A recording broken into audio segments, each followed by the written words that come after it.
When people think of an actress with depth and range, they think of the exceptional Joanne Woodward. Her talent has blessed the film industry with breathtaking performances, and it's all down to her skill for nailing complex, emotionally rich characters. No wonder moviegoers return to her work time and time again. Her on-screen appearances are truly brilliant. That's why we're going to reminisce about her most iconic roles. So join us as we count down the top 10 Joanne Woodward movies of all time. I didn't know you could just go out and buy those. How nice for everyone's wife. Number 10. Mr. and Mrs. Bridge. Yoo-hoo! Hello? Anybody there? Yoo! Even in 1990, 5 decades into her career, Joanne Woodward was still giving audiences excellent performances whenever she took on a role. And this was evident in her portrayal of the titular India Bridge in that year's hit drama, Mr. and Mrs. Bridge. What makes her so great in this one? Well, she gets to explore the emotions of a woman coming to terms with the fact that the world is changing all around her very quickly. So quickly are things changing during the 1930s and 40s when this one is set, in fact, her children are already seemingly beyond her reach as they've adopted a more liberal lifestyle. And as it happens, it's actually Woodward you can thank for this one being made at all, as it was only after she'd read a couple of the source novels the characters originally came from that the idea of it being made into a film was broached. That said, she didn't originally plan on playing Mrs. Bridge herself as she was too young at the time. I'm losing my mind. I don't see it anywhere. Number 9. They Might Be Giants. He's got huge teeth, and he's coming at me. He's coming at me. He's coming at me.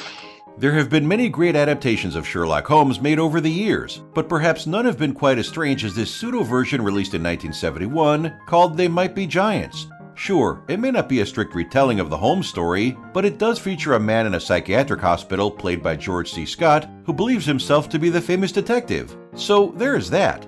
And with Joanne Woodward playing a doctor who just so happens to be named Watson, it's only a matter of time before she's drawn into our lead's world of delusion too, with them at this point beginning a quest to find Sherlock's archenemy, Professor Moriarty.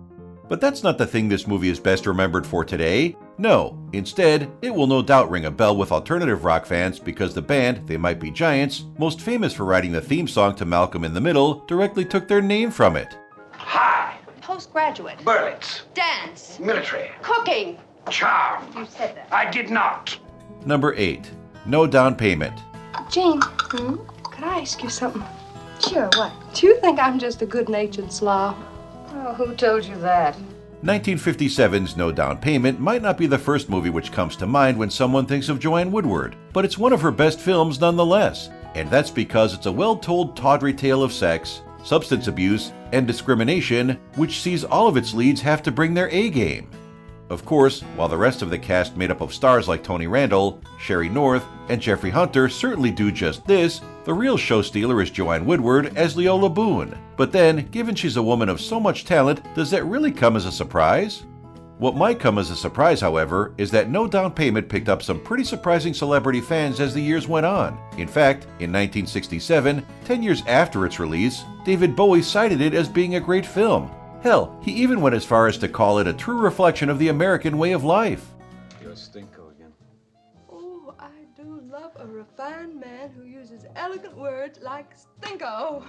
Number 7. The Glass Menagerie. Honey, there's no such type. And if there is, it's a pity, unless the home is hers, with a husband in it. Written by the legendary playwright Tennessee Williams, The Glass Menagerie presented a masterclass in exploring human emotions when it was first released for audiences to see on screen in 1987. And that's because it tells the story of the Wingfield family and, more specifically, their son Tom, who is desperate to escape his restrictive home life and branch out into the world. But even if John Malkovich is technically the lead here in the role of Tom, it's arguably Joanne Woodward who steals the show as his genteel Southern belle mother named Amanda. After all, being from the South herself, she was more than familiar with characters like this as she'd met many of them throughout her life. That said, her getting the role was arguably a case of nepotism, as the man who directed this adaptation of the classic play, legendary movie star Paul Newman, was actually her husband. And he would remain so up until his death in 2008, making this one of Hollywood's longest-lasting marriages. Why am I going on about my tribulation? Now you tell me about yours. Because I hope you don't have any. Don't. Number 6. Rachel. Every summer I say that, and I buy oodles of suntan lotion, and at the end of the summer I'm still just as pale as a mushroom. Another film, which saw Joanne Woodward being directed by her husband, Paul Newman, 1968's Rachel, sees her on top form as the titular Rachel Cameron.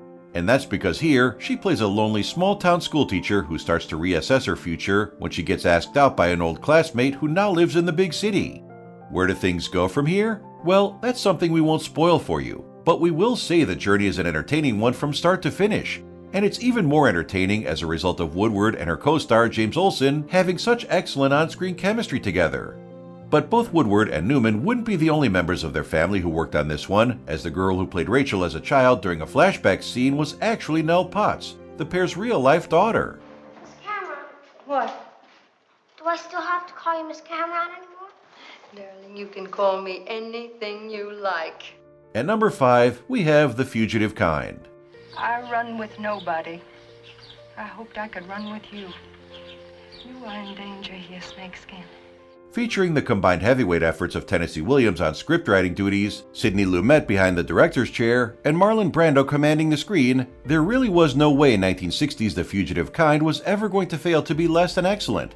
Yes, this tale of Valentine Snakeskin Xavier, a trouble-prone drifter trying his best to go straight, is so good it'll glue you to the screen for the entirety of its 119-minute runtime. Of course, it also helps that Joanne Woodward is here too as Carol Cottrell, a libertine drunkard who ends up coming into contact with Xavier during his attempts to turn his life around, as she'd never settle for anything less than excellent.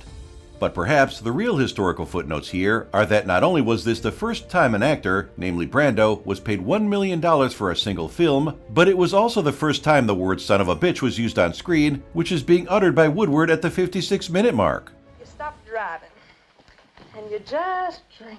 And finally, you stop drinking! Number 4, The Three Faces of Eve. So you're not Eve White? I certainly am not. Hey, maybe one night this week you can tell your wife you got to see a patient. And do what? Go dancing. In what has since gone down as perhaps her most celebrated and iconic role, Joanne Woodward gets a chance to show the true depths of her acting ability in 1957's The Three Faces of Eve. Why is that? Well, here, she gets to play not only one, but 3 different characters, as the woman she portrays is suffering from dissociative identity disorder.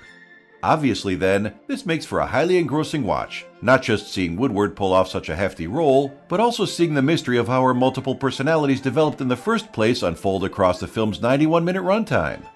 But this was no work of fiction. No, it was actually based on the real-life case of Chris Costner Sizemore, an American woman who served as one of the first known cases of someone being diagnosed with a condition.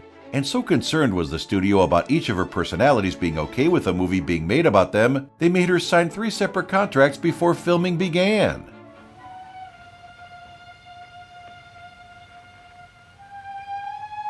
Who are you? Number 3, A Big Hand for the Little Lady. What rules? He loses the money. By default. That's every penny we have in this world. 1968's A Big Hand for the Little Lady sees Joanne Woodward take on a more comedic role as Mary, the wife of a traveler who shows up in town to take part in a high-stakes poker game and quickly finds out he's gotten in over his head. And the reason she has such a big part to play here is because once her man opts out, she has to play in his place. Of course, there's more to the film than just this, and the twists and turns which play out over the course of its 95-minute runtime make it a must-watch for any fans of comedy western capers. For some reason though, when this one was released in the UK, it would be under the new name of Big Deal at Dodge City. And that's especially strange as the movie doesn't take place in Dodge City, Kansas. Instead, it takes place in Laredo, Texas. But you lost, and you lost until you got sick with losing, and you swore by all that was holy that you would never play cards again. Number 2, The Long Hot Summer. Clara Bonner has front teeth like a horse, and I cried and I said, I'm gonna get my big brother, Jody Bonner, to punch you in the nose, and you did. While Paul Newman was more than happy to direct his wife in movies, he doesn't actually appear on screen with her as many times as you would think he might. Thankfully though, this wasn't the case in 1958's drama based upon the works of William Faulkner, The Long Hot Summer. In fact, in this one, they actually play love interests as, over the course of the movie, we get to see Newman's barn-burning conman named Ben Quick fall in love with Woodward's character, Clara Varner. So, needless to say then, the chemistry here is palpable and makes it worth the price of admission alone.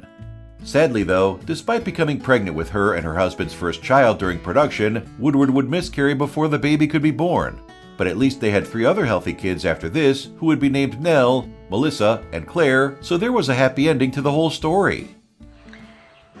He came to call on me, and then he met my father, and then he didn't come calling on me anymore. Our number 1 pick is the effect of gamma rays on Man-in-the-Moon Marigolds. You want to put my poor old mother's heart at ease. Well, let me tell you, I'd like to sit down and have a heart-to-heart talk with you about that rabbit you gave Matilda. It might have a wordy title, but that didn't stop the effect of gamma rays on Man-in-the-Moon Marigolds from becoming a hit upon its release in 1972. What makes it so good? Well, it's partially the direction from Paul Newman, and partially the acting from both his wife Joanne Woodward and his daughter Nell Potts. Yes, playing mother and child on screen here too, the pair get to tell the story of a middle-aged misfit who's struggling to raise her daughters right. And as it happens, Woodward's other on-screen child here is of good old Hollywood stock as well, as she's played by Roberta Wallach, daughter of Eli Wallach. That said, for as good as her 2 younger co-stars are, the real star is Joanne Woodward as Beatrice Hunsdorfer. So good is she, in fact, she'd not only get nominated for a Golden Globe, but she'd also end up winning the award for Best Actress at the 1973 Cannes Film Festival. Low Central, give me a line. I want to talk to Jesus. And there we have it, the top 10 Joanne Woodward movies of all time. No doubt you have your own list, so be sure to let us know in the comments below. Also, don't forget to subscribe to our channel and get alerted of our next video. We'll hope to see you soon.